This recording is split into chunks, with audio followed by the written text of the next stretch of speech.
আজ বড়বাজার থেকে প্রায় 10,000 টাকা স্টেশনারি আইটেম ডেলিভারি হলো। মার্কেটে গিয়ে প্রথমে আমি সেই দোকানে চলে গিয়েছিলাম যেখান থেকে আমি বেশিরভাগ আইটেমস নিই। তো এখান থেকে আমার যা যা আইটেমস লাগবে সেগুলো আমি লিস্ট থেকে বার করিয়ে নিচ্ছিলাম। বড়বাজার থেকে কীভাবে জিনিসপত্র ট্রান্সপোর্ট হয় ওয়েস্ট বেঙ্গলের বিভিন্ন জায়গায় সেটা একটু বলি। ফার্স্টে প্যাক হয়ে যাওয়া আইটেম কুলি বা মুটিয়ার মাধ্যমে যায় ট্রান্সপোর্ট গাড়িতে। তারপর সেখান থেকে বিভিন্ন জায়গায় যায়। বিভিন্ন জায়গা অনুসারে ট্রান্সপোর্ট গাড়ি আলাদা আলাদা হয়।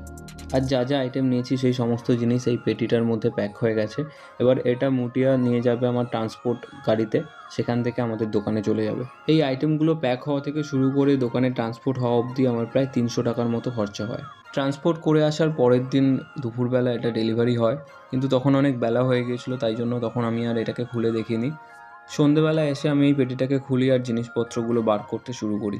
আমি ট্রান্সপোর্টে বেশিরভাগ সেই আইটেমসগুলোকে আনি যেগুলো হয় ভারী হয়, নয়তো বেশি কোয়ান্টিটিতে সেল হয়, যার জন্য আমি বেশি পরিমাণে সেগুলোকে স্টকে রাখি।